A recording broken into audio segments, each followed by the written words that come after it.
Hello friends, welcome back to ഗ്ലെയിൻലി.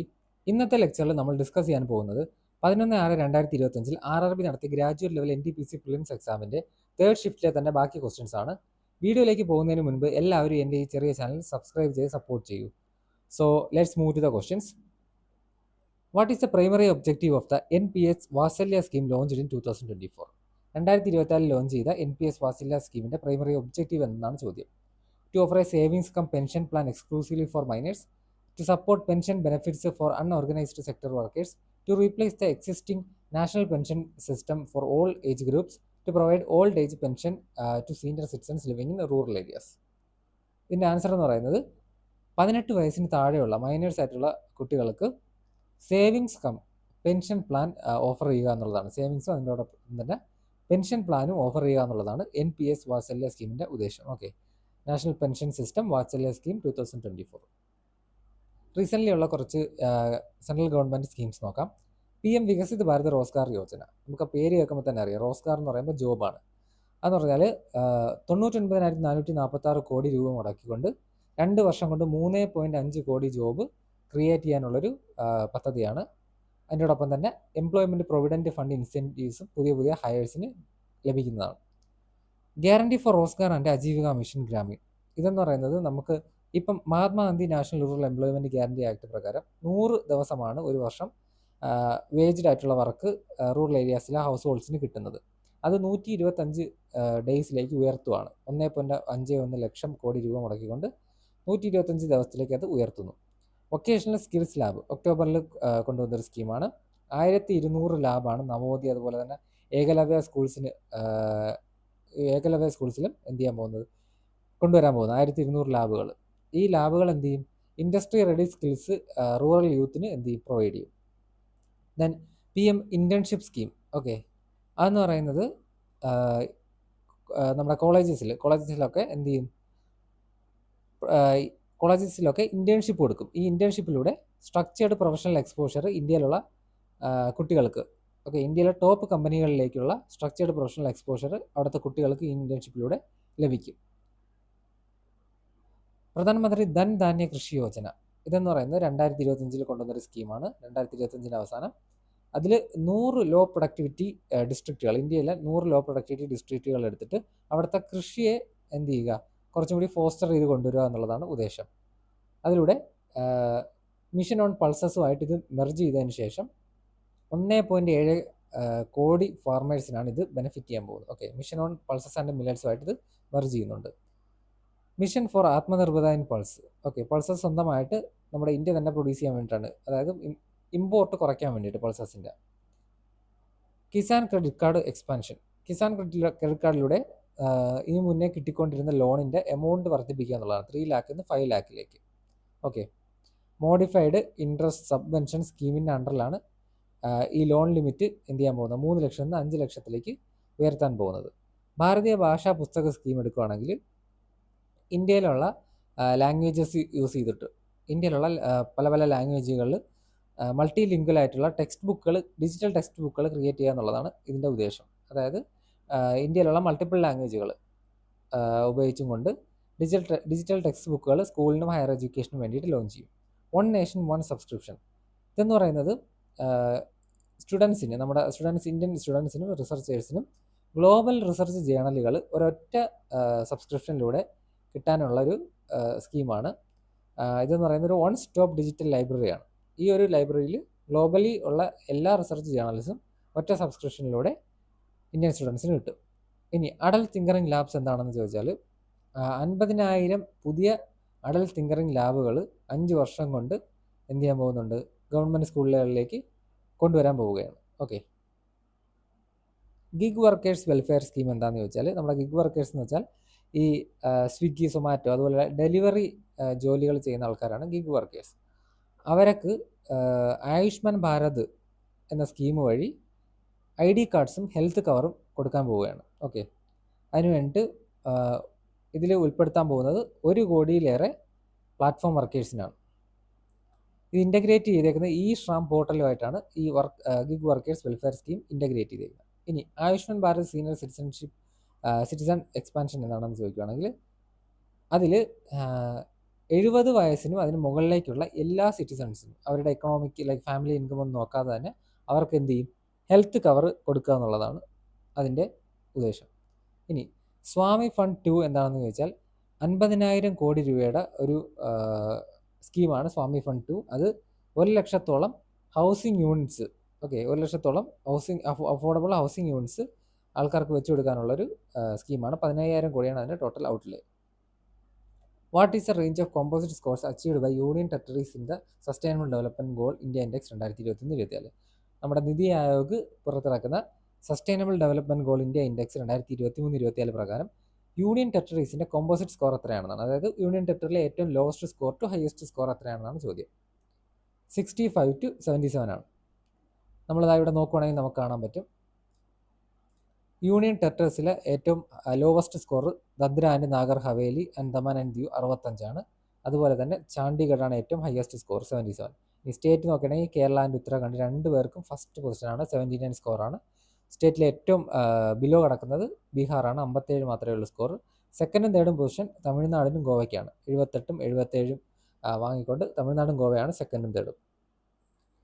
In April 2025, the Reserve Bank of India adjusted its monetary policy stance in response to global economic uncertainties. What was the new stance adopted by RBI? RBI adopt ചെയ്ത 2025 April adopt ചെയ്ത monetary policy stance ഏതാണെന്നാണ് ചോദ്യം. Restrictive, hawkish, accommodative, neutral. ഉത്തരം accommodative ആണ്. നമുക്കിത് ഓരോന്നും എന്താണെന്ന് നോക്കാം. ഓക്കെ, ഇപ്പോൾ ലേറ്റസ്റ്റ് ആയിട്ടുള്ള ബൈ മന്ത്ലി മീറ്റിംഗിൽ ഫെബ്രുവരി 2026 റിസർവ് ബാങ്ക് എടുത്തിരിക്കുന്ന മോണിറ്ററി പോളിസി സ്റ്റാൻസ് ഏതാണെന്ന് വെച്ചാൽ അത് ന്യൂട്രൽ സ്റ്റാൻസ് ആണ്. ഓക്കെ, നിലവിൽ ഇത് ന്യൂട്രൽ സ്റ്റാൻസ് ആണ്. ഈ ന്യൂട്രൽ സ്റ്റാൻസ് എന്തുകൊണ്ടാണ് എടുത്തതെന്ന് വെച്ചാൽ ഇതൊരു കോഷ്യസ് പോസ് ആണ്. ഇപ്പം ഗ്ലോബൽ ജിയോ പൊളിറ്റിക്കൽ ടെൻഷനൊക്കെ വരുന്ന സമയത്താണ് ഈ ഒരു ന്യൂട്രൽ സ്റ്റാൻസ് എടുക്കുന്നത്. നമുക്കിപ്പോൾ അറിയാമല്ലോ, ഇറാനും ഗൾഫ് രാജ്യങ്ങളും അമേരിക്കയൊക്കെ തമ്മിൽ യുദ്ധം നടക്കുകയാണ്. അപ്പം വെസ്റ്റ് ഏഷ്യയിൽ അങ്ങനെ ഒരു ടെൻഷൻ നടക്കുന്നത് കൊണ്ട് തന്നെ ഇപ്പോൾ എടുത്തിരിക്കുന്ന ഒരു ഇതെന്ന് പറയുന്നത് കോഷ്യസ് ആയിട്ടുള്ള ന്യൂട്രൽ സ്റ്റാൻസ് ആണ്. അതെന്ത് ചെയ്യും, ക്രൂഡ് ഓയിൽ പ്രൈസ് അതുപോലെ ഇന്ത്യൻ റുപ്പിയുടെയൊക്കെ എന്ത് ചെയ്യുക, അതിനെയൊക്കെ വളരെയധികം ഇമ്പാക്ട് ചെയ്യും.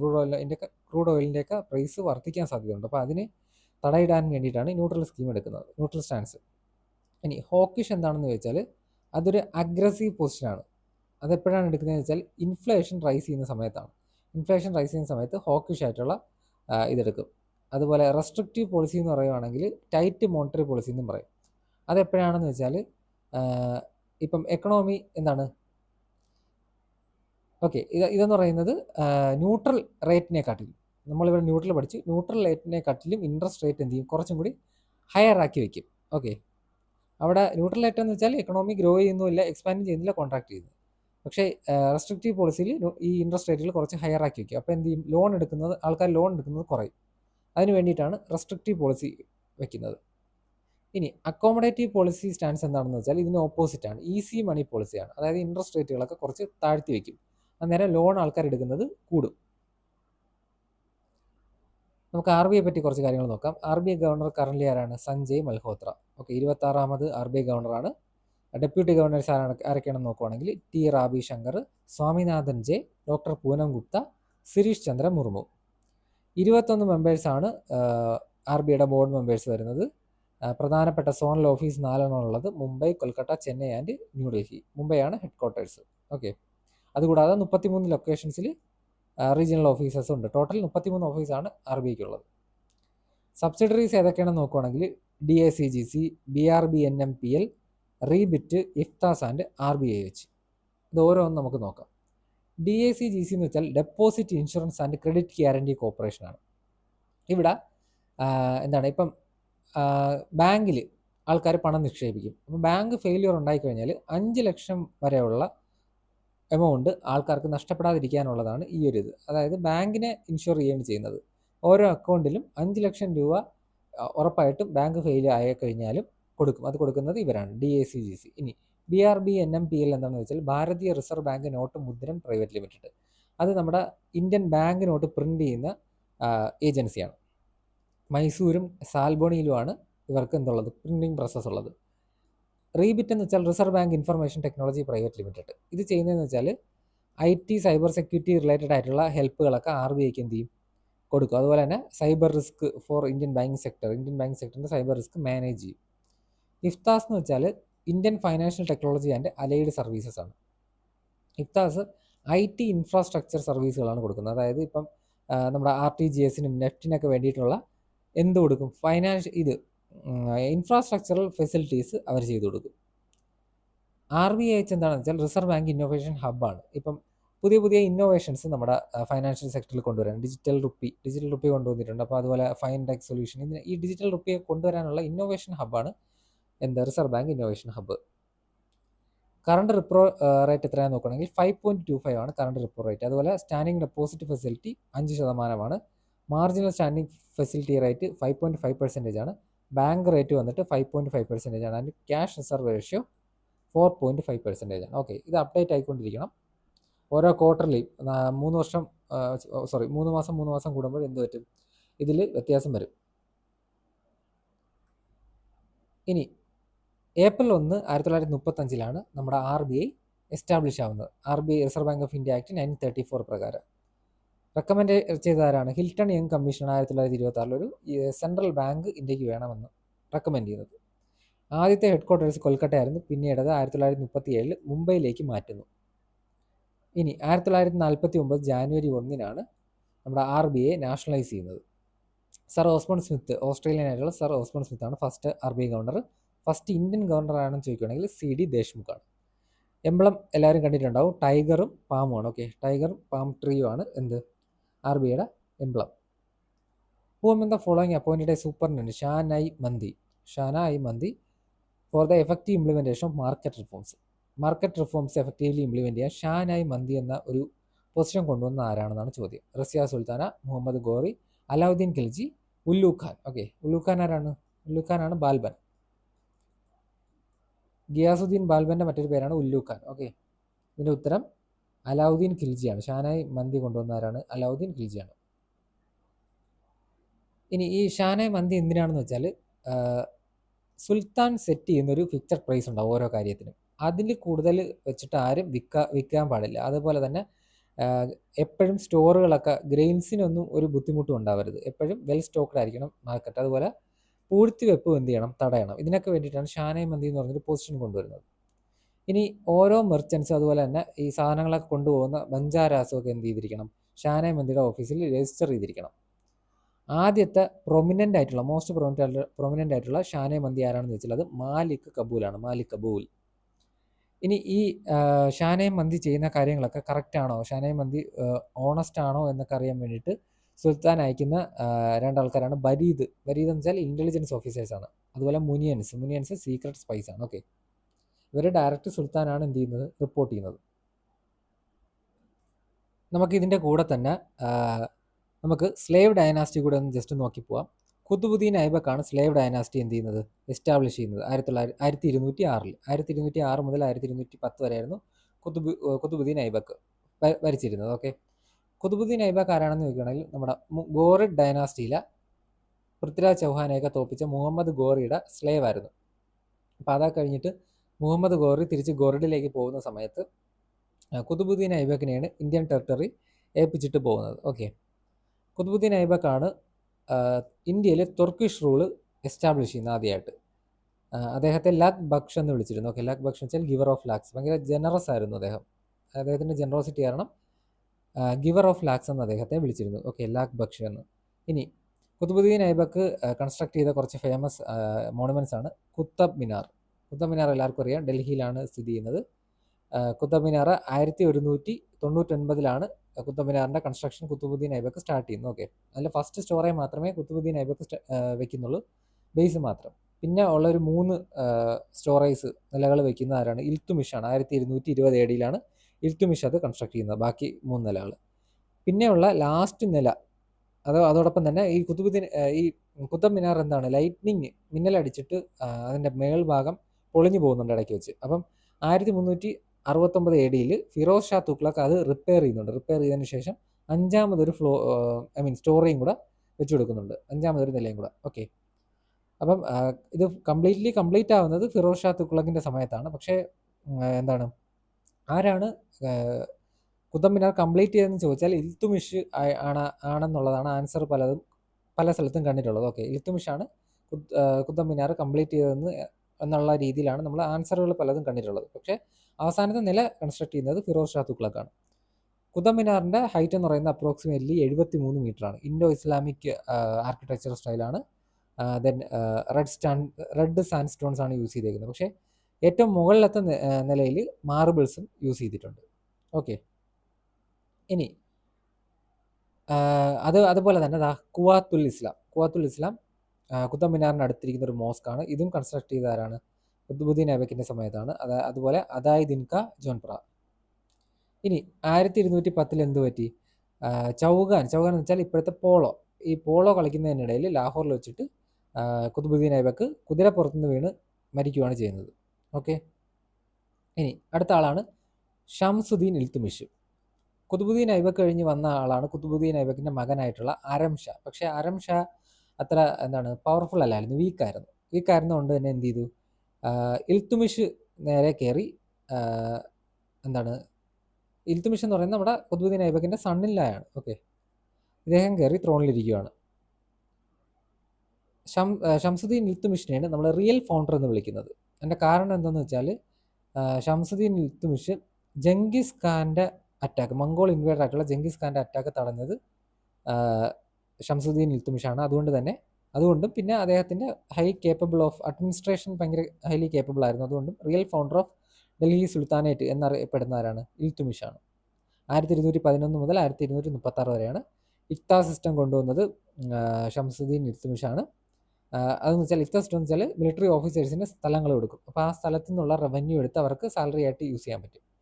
അതാണ്. ഓക്കെ, ഇക്ത സിസ്റ്റത്തിൽ ലാൻഡ് ഓൺ ചെയ്യുന്ന ആൾക്കാരാണ് മുക്തി അല്ലെങ്കിൽ വാലി എന്നൊക്കെ പറയാം. ഓക്കെ, മുക്തി അല്ലെങ്കിൽ വാലി എന്നൊക്കെ വിളിക്കും. ഇനി ഇൽത്തുമിഷ് കൊണ്ടുവന്ന 2 കോയിൻസ് ആണ് സിൽവർ തങ്കയും കോപ്പർ ജിത്താള്. ഓക്കെ, അതുപോലെ തുർക്കാനായി ചഹൽഗാനി അല്ലെങ്കിൽ കോപ്സ് ഓഫ് 40 എന്ന് പറയുന്ന ഒരു സിസ്റ്റം ഷംസുദ്ദീൻ ഇൽത്തുമിഷ് കൊണ്ടുവരുന്നുണ്ട്. 40 പേരാണ് അതിനകത്ത് അടങ്ങുന്നത്, 40 നോബിൾസ്. അവരാണ് രാജ്യം ഭരിക്കാനായിട്ട് കിങ്ങിനെ എന്ത് ചെയ്യുന്നത്? സുൽത്താനെ അസിസ്റ്റ് ചെയ്യുന്നത്. അടുത്ത റൂളറാണ് റസിയ സുൽത്താന. 1236 മുതൽ 1240 വരെയാണ്. First female sovereign of Delhi സുൽത്താനായിട്ടാണ്. റസിയ ആണെങ്കിൽ ട്രഡീഷണൽ ആയിട്ടുള്ള ഈ പർദ്ദ ഇടുന്നതൊക്കെ നിർത്തുകയും, അതായത് പബ്ലിക്കായിട്ട് അപ്പിയർ ചെയ്യുന്ന സമയത്ത് പർദ്ദ ഉപയോഗിക്കത്തില്ലായിരുന്നു. അതുപോലെ കുല എന്ന് പറയുന്ന ക്യാപ്പും ഖാബ എന്ന് പറയുന്ന ട്യൂണിക്കൊക്കെ ഉപയോഗിച്ചിട്ടാണ് വസ്ത്രം ധരിച്ചാണ് പബ്ലിക് അപ്പിയറൻസ് ഒക്കെ ചെയ്യുമായിരുന്നത് റസിയ സുൽത്താന. ഇനി റസിയ സുൽത്താനയ്ക്കെതിരായിട്ട് ഉണ്ടായ ഒരു റിവോൾട്ടാണ് ജമാൽ ഉദ്ദീൻ യാക്കൂത്തിനെ. അതൊരു അബിസിനിയൻ സ്ലേവ് ആയിരുന്നു. ഇദ്ദേഹത്തെ മാസ്റ്റർ ഓഫ് സ്റ്റേബിൾസ് ആക്കിയത് തുർക്കിഷ് നോബിൾസിന് ഇഷ്ടപ്പെട്ടില്ല. അങ്ങനെ റസിയ സുൽത്താനയ്ക്കെതിരായിട്ട് നടന്നൊരു റിവോൾട്ട് ഉണ്ട്. അതുപോലെ തന്നെ റസിയ സുൽത്താന മരിക്കുന്നത് കൈത്താലിൽ വെച്ചിട്ട് 1240 കൈത്താലിൽ വെച്ചിട്ട് മർഡർ ചെയ്യപ്പെടുകയാണ് ചെയ്യുന്നത്. ഓക്കെ, അതിന് മുന്നേ അൽത്തൂനിയ, ഒരു റബലായിട്ടുള്ള അൽത്തൂനിയ റസിയ സുൽത്താനെ തോപ്പിക്കുന്നുണ്ട്. എന്നിട്ട് അതിനുശേഷം അൽത്തൂനിയ തന്നെ റസിയ സുൽത്താനെ മാരി ചെയ്യുന്നുണ്ട്. ഓക്കെ, അത് കഴിഞ്ഞാണ് കൈത്താലിൽ വെച്ചിട്ട് 1240 മരണപ്പെടുന്നത്.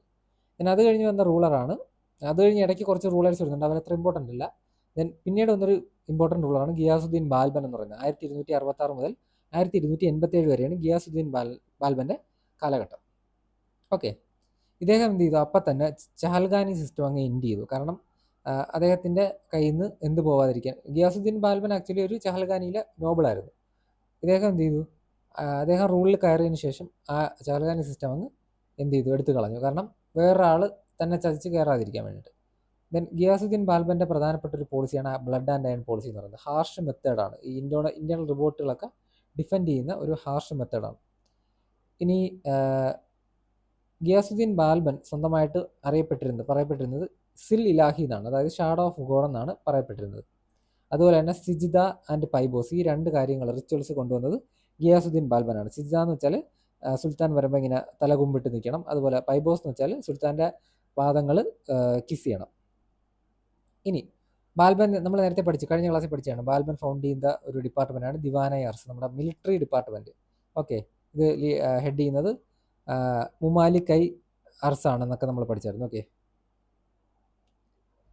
എങ്ങനെയാണ് ഡയനാസ്റ്റി അവസാനിക്കുന്നതെന്ന് നോക്കുകയാണെങ്കിൽ സ്ലേവ് ഡയനാസ്റ്റി അവസാനിക്കുന്നത് 1290-ലാണ്. എങ്ങനെയാണെന്ന് വെച്ചാൽ ബാൽബൻ മരിക്കുന്നതിലൂടെയാണ്. ബാൽബൻ്റെ ഡെത്തിന് ശേഷം ബാൽബൻ്റെ ഗ്രാൻഡ് സൺ ആയിട്ടുള്ള ഖൈക്കാബാദ് ത്രോണിൽ കയറുന്നു.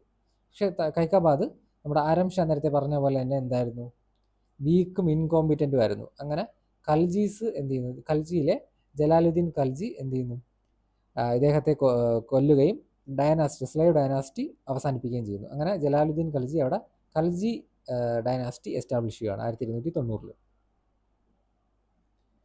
Which of the following options best explains the temporary cessation of rainfall during the southwest monsoon over parts of India? ഇന്ത്യയിലെ സൗത്ത് വെസ്റ്റ് മൺസൂൺ ഇടയ്ക്ക് വെച്ച് ബ്രേക്ക് ആവുന്നത്, കുറേ നാളത്തേക്ക് ബ്രേക്ക് ആവുന്ന അത് എന്തുകൊണ്ടാണ് എന്നാണ് ചോദിച്ചേക്കുന്നത്. Easterly trough development, cross equatorial surge, sub tropical jet interference, break in monsoon. Okay, ഉത്തരം അതിൽ തന്നെ പേര് തന്നെ ഉണ്ട്, ബ്രേക്ക് ഇൻ മൺസൂൺ. മൺസൂണിനിടയിലുള്ള ഒരു ബ്രേക്ക്, അതാണ് സിസേഷൻ ഓഫ് റെയിൻഫോൾ എന്ന് പറയുന്നത്. ഇനി ബ്രേക്ക് ഇൻ മൺസൂൺ എന്താണെന്ന് ചോദിക്കുകയാണെങ്കിൽ ജൂൺ മുതൽ സെപ്റ്റംബർ വരെയാണ് നമ്മുടെ മൺസൂൺ കാലഘട്ടം എന്ന് പറയുന്നത്. ഓക്കെ, സൗത്ത് വെസ്റ്റ് മൺസൂൺ കാലഘട്ടം. അത് കഴിഞ്ഞ് റിട്രീറ്റിംഗ് മൺസൂൺ വരും.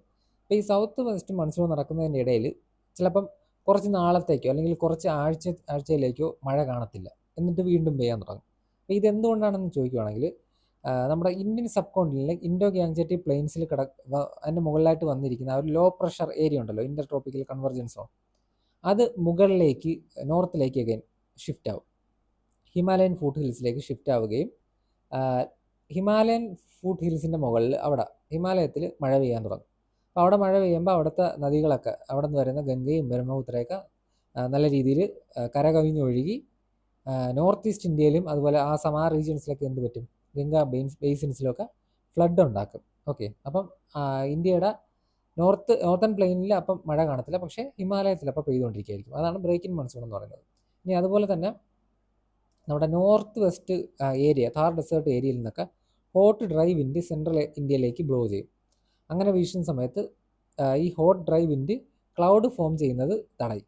അങ്ങനെയും എന്ത് സംഭവിക്കാറുണ്ട്, ബ്രേക്ക് ഇൻ മൺസൂൺ സംഭവിക്കാറുണ്ട്. ഇത് കൂടാതെ പിന്നെ എൽ നിനോ ഇവൻ്റ് എന്ന് കേട്ടിട്ടുണ്ടാവും. എൽ നിനോയും ട്രോപ്പിക്കൽ ഈസ്റ്റർലി ജെറ്റിൻ്റെ വീക്ക് ആവുന്നതുകൊണ്ട്, ട്രോപ്പിക്കൽ ഈസ്റ്റർലി ജെറ്റ് വീക്ക് ആവുന്നതുകൊണ്ടും അതുപോലെ എൽ നിനോ ഇവൻ്റ് കൊണ്ടൊക്കെ എന്ത് സംഭവിക്കാറുണ്ട്, ഈ ഒരു ബ്രേക്ക് ഇൻ മൺസൂൺ സംഭവിക്കാറുണ്ട്. എൽ നിനോ എന്താണെന്ന് നമ്മൾ നോക്കുകയാണെങ്കിൽ നോർമൽ ഇയേഴ്സിൽ സംഭവിക്കുന്നത് എന്താണെന്ന് വെച്ചാൽ ഇന്തോനേഷ്യൻ തീരത്ത് വാം വാട്ടർ പൈലപ്പ് ചെയ്യും. ഓക്കെ, വാം വാട്ടർ ഇന്തോനേഷ്യൻ തീരങ്ങളിൽ കോസ്റ്റൽ ഏരിയകളിൽ എന്ത് ചെയ്യും, പൈലപ്പ് ചെയ്യും. ഓക്കെ, എന്നാൽ എൽ നിനോ ഇവൻ്റ് നടക്കുന്ന ഇയറുകളിൽ എന്ത് സംഭവിക്കുന്നത് വെച്ചാൽ ഈ ഇന്തോനേഷ്യയുടെ തീരത്ത് പൈലപ്പ് ചെയ്യേണ്ട വാം വാട്ടർ നേരെ സൗത്ത് അമേരിക്കൻ പെറു, ഇക്വഡോർ പോലുള്ള രാജ്യങ്ങളിലെ കോസ്റ്റിലേക്ക് നീങ്ങും. അപ്പം ഈ ഇന്തോനേഷ്യയുടെ തീരത്ത് ഈ വാം വാട്ടർ പൈലപ്പ് ചെയ്യുന്നത് കൊണ്ടാണ് ഇന്ത്യൻ സബ് കോണ്ടിനെൻറ്റിൽ ലോ പ്രഷർ വരികയും അവിടത്തേക്ക് മഡഗാസ്കറിന്ന് നമ്മുടെ സൗത്ത് വെസ്റ്റ് മൺസൂൺ എൻ്റർ ചെയ്യുകയും ചെയ്യുന്നത്. പക്ഷേ ഇതിപ്പം സൗത്ത് അമേരിക്കയിലേക്ക് മൂവ് ചെയ്യുന്നത് കാരണം ഇന്ത്യൻ സബ് കോണ്ടിനെൻറ്റിൽ ലോ പ്രഷർ ഇല്ലാതെ ആവും. Okay, which means Indian sub കോണ്ടിൽ ആ സമയത്ത് ഹൈ പ്രഷർ ആയിരിക്കും. ഹൈ പ്രഷർ ആണെങ്കിൽ അവിടെ ക്ലൗഡ് ഫോർമേഷൻ ഉണ്ടാകത്തില്ല. അപ്പം ക്ലൗഡ് ഫോർമേഷൻ ഉണ്ടായാലേ മഴ പെയ്യത്തില്ല. അപ്പം ഇതും ഇങ്ങനെ ഒരു എൽ നിനോ ഇവൻറ്റ് എന്തിന് കാരണമാവുന്നുണ്ട്, ഇതുപോലെ ബ്രേക്ക് ഇൻ മൺസൂണിന് കാരണമാവുന്നുണ്ട്. Okay, which Indian institute of technologies centre for ocean river atmosphere and land sciences found in its research that surface ozone pollution has emerged as a critical issue affecting India's agriculture? ഏത് IIT-യുടെ CORAL എന്നാണ് പറയുന്നത്, okay, centre for ocean river atmosphere and land science ആണ് എന്ത് കണ്ടെത്തിയത്, surface ozone pollution നമ്മുടെ Indian അഗ്രികൾച്ചറിനെ ബാധിക്കുമെന്ന് കണ്ടെത്തിയത്? Okay, IIT Kharagpur, IIT Mumbai, IIT Guwahati, IIT Kanpur. ഉത്തരം IIT ഖരഗ്പൂർ ആണ്. IIT ഖരഗ്പൂരിലുള്ള കോറൽ ആണ് എന്ത് ഫൗണ്ട് ചെയ്തത്, കോറൽ റിസർച്ചാണ് ഓസോൺ പൊല്യൂഷൻ ഇന്ത്യയുടെ അഗ്രികൾച്ചറിനെ അഫക്റ്റ് ചെയ്യുമെന്ന് കണ്ടെത്തിയത്. IT റിലേറ്റഡ് ആയിട്ടുള്ള കുറച്ച് ന്യൂസുകൾ നോക്കുവാണെങ്കിൽ ആദ്യം തന്നെ നമുക്ക് medical and health care innovations നോക്കാം.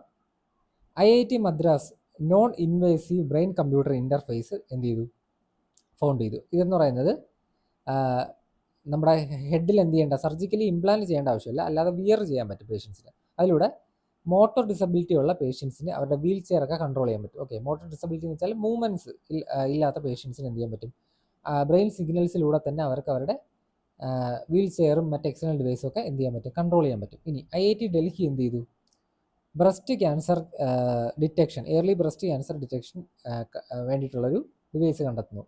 ഓക്കെ, AI എനേബിൾഡ് ആണ്. ഇതെന്ന് പറയുന്നത് 94% ആക്യുറസിയുള്ള എയർലി സ്റ്റേജിൽ തന്നെ ട്യൂമറെ ഡിറ്റക്ട് ചെയ്യാൻ പറ്റുന്ന തെർമൽ ഇമേജിംഗ് ടൂൾ യൂസ് ചെയ്തിട്ടുള്ള, അതും തെർമൽ ഇമേജിംഗ് ടൂളും AIയും യൂസ് ചെയ്തിട്ടുള്ളൊരു മെത്തേഡാണ്. ഓക്കെ, ഇനി IIT കാൺപൂർ ആണെങ്കിൽ left ventricular assist device LVAD എന്ന് പറയും, ഡെവലപ്പ് ചെയ്ത് കൊണ്ടുവന്നു. അപ്പം അതിൻ്റെ ഉപയോഗം എന്ന് വെച്ചാൽ അത് ക്ലിനിക്കൽ ട്രയൽസ് കംപ്ലീറ്റ് ചെയ്തതും അഫോർഡബിളുമാണ്. അതിൻ്റെ ഉപയോഗം എന്ന് വെച്ചാൽ ഹാർട്ട് ട്രാൻസ്പ്ലാന്റ് വെയിറ്റ് ചെയ്തിരിക്കുന്ന പേഷ്യൻസിന് ഒരു ഹാർട്ട് ട്രാൻസ്പ്ലാന്റിനും എന്താണ് ഇതിന് മുന്നേ, ആ ഒരു ഓപ്പറേഷന് മുന്നേ എന്ത് ചെയ്യാൻ പറ്റും, ഒരു ബ്രിഡ്ജായിട്ട് ആക്ട് ചെയ്യുന്നതാണ് ലെഫ്റ്റ് വെൻട്രിക്കുലർ അസിസ്റ്റ് ഡിവൈസ് എന്ന് പറയുന്നത്. ഓക്കെ, ഇനി എനർജി ആൻഡ് സസ്റ്റൈനബിലിറ്റി നോക്കുവാണെങ്കിൽ IIT Bombay low cost sodium ion batteries develop ചെയ്തു. നോർമലി നമ്മൾ യൂസ് ചെയ്തിരുന്നത് ഇമ്പോർട്ടഡ് ലിഥിയം അയോൺ ബാറ്ററികളായിരുന്നു. പക്ഷേ ഇപ്പം IIT Bombay sodium ion battery എന്ത് ചെയ്തു, ഡെവലപ്പ് ചെയ്ത് കൊണ്ടുവന്നു. ഇത് റിക്ഷ മാർക്കറ്റിനെയാണ് മെയിനായിട്ടും ടാർഗറ്റ് ചെയ്യുന്നത്. ഈ ബാറ്ററികൾ എന്ന് പറയുന്നത് 30% ചീപ്പറുമാണ്, അതുപോലെ തന്നെ ഇന്ത്യൻ ട്രോപ്പിക്കൽ ക്ലൈമറ്റിന് സേഫറുമാണ്. IIT Roorkee green hydrogen catalyst കണ്ടെത്തി. ഇതെന്ന് പറയുന്നത് നമ്മുടെ വാട്ടർ സ്പ്ലിറ്റ് ചെയ്യാൻ യൂസ് ചെയ്യുന്ന കാറ്റലിസ്റ്റാണ്. യൂഷ്വലി ഇതുപോലുള്ള കാറ്റലിസ്റ്റുകൾ ഭയങ്കര വില കൂടിയതാണ്, പ്രഷ്യസ് മെറ്റൽസ് യൂസ് ചെയ്യുന്നതുകൊണ്ട്. പക്ഷേ ഈ ഒരു കാറ്റലിസ്റ്റ് ആണെങ്കിൽ പ്രഷ്യസ് മെറ്റൽ യൂസ് ചെയ്തിട്ടുള്ള കാറ്റലിസ്റ്റ് അല്ല. അതുകൊണ്ട് തന്നെ cost of producing green hydrogen വളരെയധികം കുറയുകയും ചെയ്യും. ഇനി IIT ഗുവാഹത്തി ആണെങ്കിൽ പ്ലാസ്റ്റിക് കിറ്റിംഗ് മൈക്രോബ്സിനെ ഡെവലപ്പ് ചെയ്ത് കൊണ്ടുവന്നു. അവർ ചെയ്തത് എന്താണെന്ന് പറഞ്ഞാൽ ലോ ഡെൻസിറ്റി പോളിയെത്തിലിൻ പ്ലാസ്റ്റിക്കുകൾ എന്താണ് 120 ദിവസം കൊണ്ട് കൺസ്യൂം ചെയ്ത് ഡീഗ്രേഡ് ചെയ്ത് കൊണ്ടുപോകാൻ കഴിയുന്ന ഒരു മൈക്രോബിയൽ കൺസോർഷ്യമാണ് അവരെന്ത് ചെയ്തത്, കൊണ്ടുവന്നത്. ഓക്കെ, ഇനി ഡിഫൻസ് ആൻഡ് സ്പേസ് ടെക്നോളജി എടുക്കുകയാണെങ്കിൽ IIT മദ്രാസും DRDOയും കൂടെ ചേർന്ന് ഒരു under water communication system develop ചെയ്തു. ഇതിൽ യൂസ് ചെയ്തേക്കുന്ന ബ്ലൂ ഗ്രീൻ ലേസർ കമ്മ്യൂണിക്കേഷൻ സിസ്റ്റമാണ്. ഇതിലൂടെ നോർമലി നമ്മൾ റേഡിയോ വേവ്സ് യൂസ് ചെയ്തിട്ട് അണ്ടർ വാട്ടറിൽ കമ്മ്യൂണിക്കേറ്റ് ചെയ്യുമ്പം സ്ലോ ആണ്.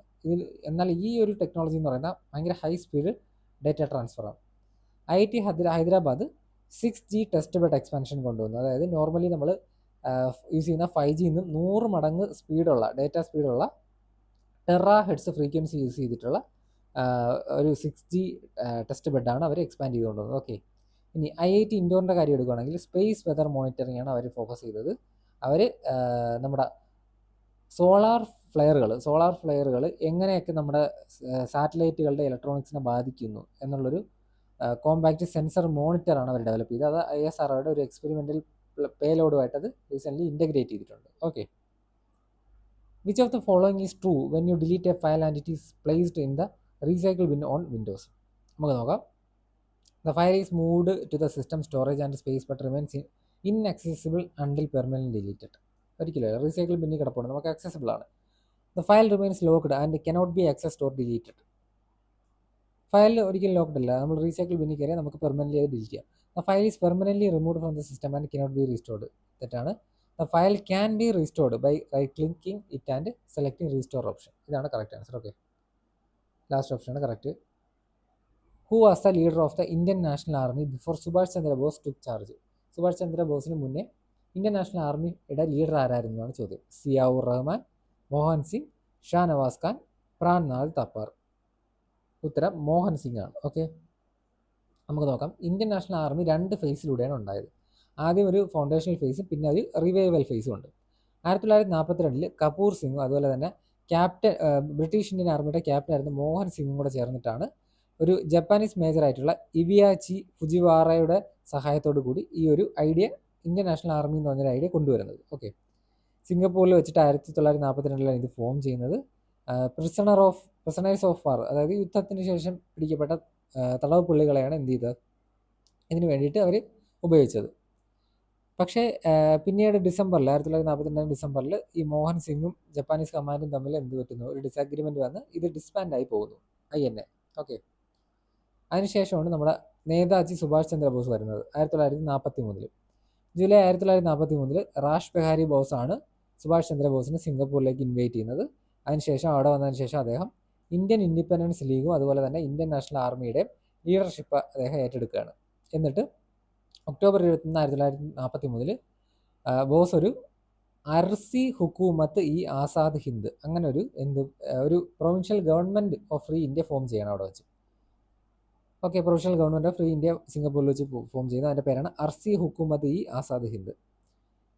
അതുപോലെ തന്നെ നേതാജി സുഭാഷ് ചന്ദ്രബോസ് ഈ ഒരു ആർമിയെ പല പല ബ്രിഗേഡ്സ് ആയിട്ട് തിരിച്ചിട്ടുണ്ടായിരുന്നു. അതിൻ്റെ പേരാണ് ഗാന്ധി ബ്രിഗേഡ്, നെഹ്റു ബ്രിഗേഡ്, അതുപോലെ ആസാദ് ബ്രിഗേഡ് എന്നൊക്കെ പറഞ്ഞിട്ട്. അതുപോലെ വുമണിന് വേണ്ടിയിട്ട് റാണി ഓഫ് ജാൻസി റെജിമെൻറ്റും കൊണ്ടുവന്നിട്ടുണ്ട്. ഇത് ലീഡ് ചെയ്തിരുന്ന ആരാണ്? ക്യാപ്റ്റൻ ലക്ഷ്മി സംഘാളാണ്. ഓക്കെ, ഇനി INAയുടെ കുറച്ച് മിലിറ്ററി ആക്ഷൻസ് നോക്കുകയാണെങ്കിൽ ഇംഫാലിലും കൊഹിമയിലൊക്കെ എന്ത് ചെയ്തിട്ടുണ്ട്? ജപ്പാനീസ് ഫോഴ്സിൻ്റെ കൂടെ ഇവർ എന്ത് ചെയ്തിട്ടുണ്ട്? യുദ്ധം ചെയ്തിട്ടുണ്ട്. അതുപോലെ തന്നെ മൊയ്റാങ് മണിപ്പൂരിലെ മൊയ്റാങ്ങിൽ 1947 ഏപ്രിലിൽ നമ്മുടെ ഇന്ത്യയുടെ ട്രൈക്കളർ ഫ്ലാഗ് ഹോയിസ്റ്റും ചെയ്തിട്ടുണ്ട്. ഓക്കെ, അപ്പോൾ നമുക്ക് ഇതിൻ്റെ ഉത്തരം അറിയാം. നമ്മൾ ഇവിടെ നോക്കി മോഹൻ സിംഗും കപൂർ സിംഗും ആണ്. സോ ഇതിൻ്റെ ഉത്തരം Mohan Singh. Okay, what was the theme of 2024 international conference of NGOs organised by UNESCO organise ചെയ്ത ഇന്റർനാഷണൽ കോൺഫറൻസ് ഓഫ് NGOസിൻ്റെ തീം 2024 തീമാണ് ചോദിച്ചേക്കുന്നത്. Okay, building capacity for achievement, building capacity for innovation, building capacity for action, building approachability for action. അതിൻ്റെ answer building capacity for action ആണ്. Latest ആയിട്ടുള്ള കുറച്ച് conference അതിൻ്റെ തീമൊക്കെ നമുക്ക് നോക്കാം. ഒക്ടോബർ 2025 നടന്നത് 47th ASEAN സമ്മിറ്റ് ആണ്. മലേഷ്യയുടെ കൊലാലംപൂരിൽ വെച്ചിട്ടാണ് നടന്നത്. അതിൻ്റെ തീമാണ് inclusivity and sustainability. Okay, inclusivity and sustainability. November 2025 നടന്ന COP30 UN climate change related ആയിട്ടുള്ളൊരു കോൺഫറൻസ് ഓഫ് പാർട്ടീസ് ആണ്. അപ്പോൾ COP30 നടന്ന ബലം ബ്രസീലിലാണ്. നമ്മൾ COP31 പറ്റിയൊക്കെ കഴിഞ്ഞ ക്ലാസ്സുകളിൽ ഡിസ്കസ് ചെയ്തിട്ടുണ്ട്. നടക്കാൻ പോകുന്ന അന്താലിയ തുർക്കിയിൽ വെച്ചിട്ടാണ്. ഓക്കെ, അപ്പം COP30യുടെ തീമായിരുന്നു from agreement to action, accelerating the implementation of climate solutions. ഇനി നവംബറിൽ നടന്ന G20 ലീഡർ സമ്മിറ്റ് സൗത്ത് ആഫ്രിക്കയിലെ ജോഹന്നാസ്ബർഗിൽ വെച്ചാണ് നടന്നത്. Theme solidarity, equality and sustainability. Again APEC summit 2025 നവംബറിലാണ് നടന്നത്. സൗത്ത് കൊറിയയിലെ ഗ്വാങ്ജൂവിൽ വെച്ചിട്ടാണ്. ഓക്കെ, ഗ്വാങ്ജൂവിൽ വെച്ചിട്ട്. അതിൻ്റെ തീമായിരുന്നു building a resilient and shared future. ഇനി association for advancement in artificial intelligence 2026 AI conference സിംഗപ്പൂരിൽ വെച്ചിട്ട് ജനുവരി 2026 നടന്നിട്ടുണ്ടായിരുന്നു. തീമല്ല, ഇതിൻ്റെ ഫോക്കസ് എന്ന് പറയുന്ന promotion of research in AI research promote ചെയ്യുക എന്നുള്ളതായിരുന്നു AAAയുടെ ഉദ്ദേശം.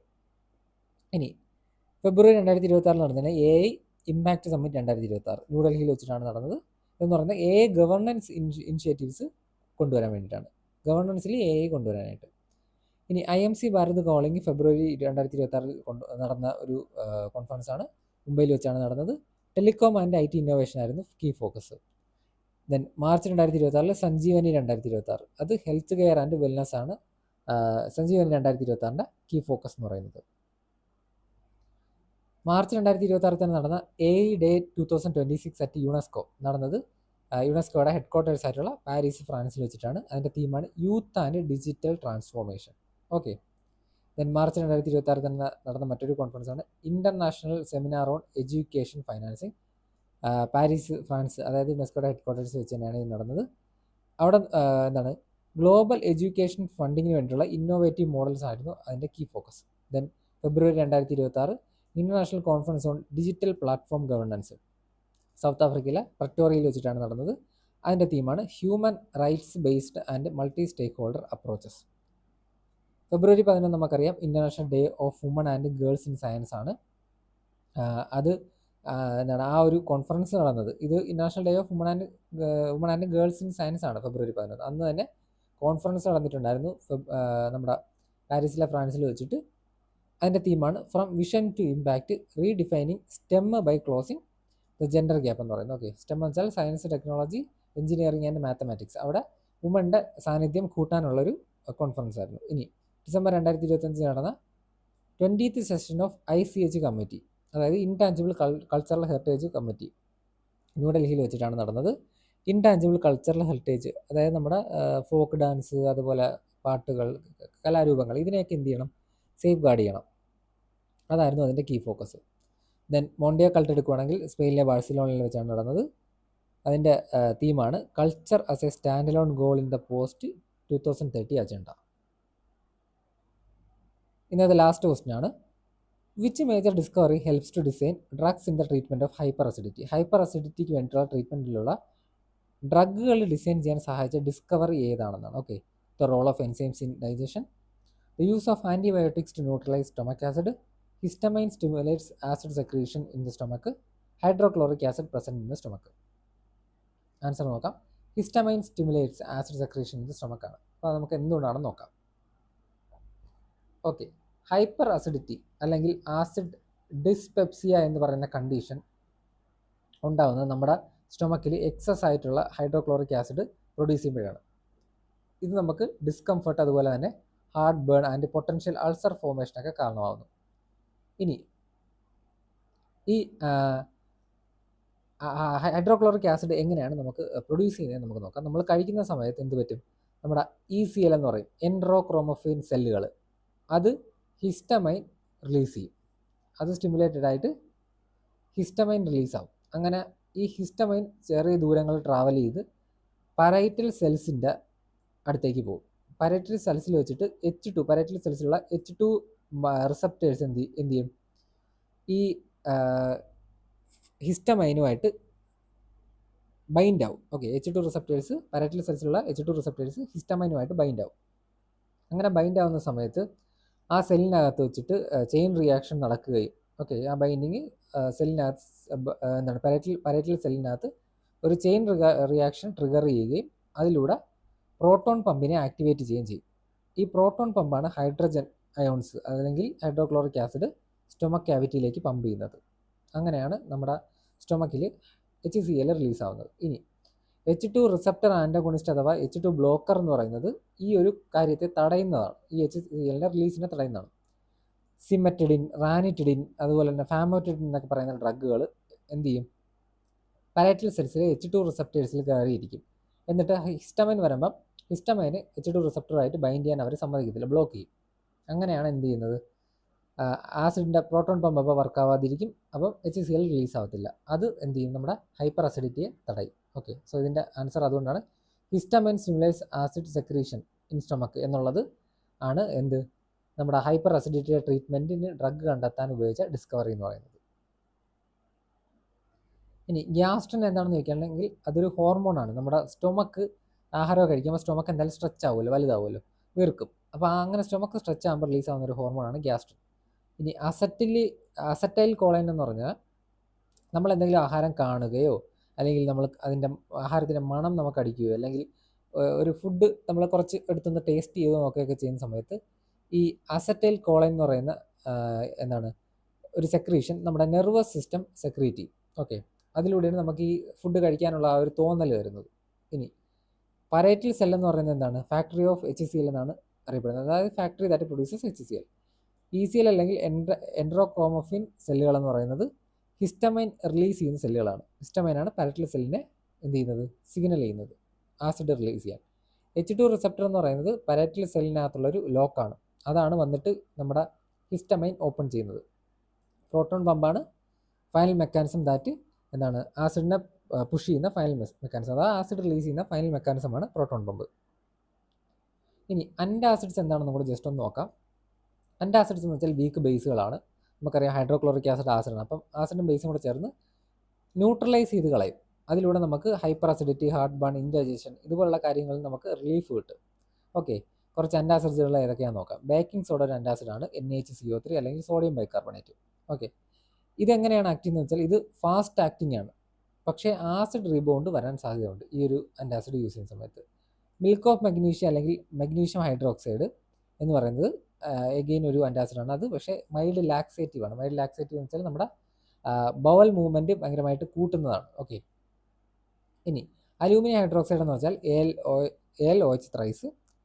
അത് ഓഫൺ എന്ത് ചെയ്യും, നമ്മുടെ മെഗ്നീഷ്യമായിട്ട്, നമ്മുടെ മിൽക്ക് ഓഫ് മഗ്നീഷ്യമായിട്ട് ഇവർ രണ്ടുകൂടെ പെയർ ചെയ്താണ് കൊടുക്കാറുള്ളത്. കാരണം ഈ അലൂമിനിയം ഹൈഡ്രോക്സൈഡ് കോൺസ്റ്റിപ്പേഷൻ കോസ് ചെയ്യും. അതുപോലെ മിൽക്ക് ഓഫ് മഗ്നീഷ്യം ആണെങ്കിൽ ലാക്സേറ്റീവ് ആണ്. അപ്പോൾ രണ്ടും ഓപ്പോസിറ്റാണ്. കോൺസ്റ്റിപ്പേഷൻ വെച്ചാൽ ബവൽ മൂവ്മെൻറ്റ് തടയുന്നതും ലാക്സേറ്റീവ് വെച്ചാൽ ബവൽ മൂവ്മെൻറ്റ് കൂട്ടുന്നതാണ്. അപ്പോൾ ഒരുമിച്ച് കൊടുക്കുമ്പോൾ അത് ന്യൂട്രലൈസ് ആയി പോകും. ഇനി ലാസ്റ്റ് ആൻറ്റാസിഡാണ് കാൽഷ്യം കാർബണേറ്റ് എന്ന് പറയുന്നത്. ഇതെന്ന് പറഞ്ഞാൽ ലോങ് ടൈം ആയിട്ട് ആക്ട് ചെയ്യാൻ വേണ്ടിയിട്ടൊക്കെ ഉപയോഗിക്കുന്നതാണ്. അതുപോലെ തംസ് പോലുള്ള ടാബ്ലറ്റിലൊക്കെ എന്തുണ്ടാവും, ഈ കാൽഷ്യം കാർബണേറ്റ് ഉണ്ടാവും. ഓക്കെ, ഈ വീഡിയോയിൽ നമ്മൾ എഗെയിൻ ഒരു 10 ക്വസ്റ്റ്യൻസ് ആണ് കവർ ചെയ്തത്. സോ നെക്സ്റ്റ് വീഡിയോയിൽ നമ്മൾ ഇതിൻ്റെ തന്നെ ബാക്കി ക്വസ്റ്റ്യൻസ് ഡിസ്കസ് ചെയ്യുന്നതായിരിക്കും. Thank you all for listening to my lecture. എൻ്റെ ക്ലാസ് നിങ്ങൾക്ക് ഹെൽപ്ഫുൾ ആണെങ്കിൽ please to subscribe, like, comment and share. Thank U.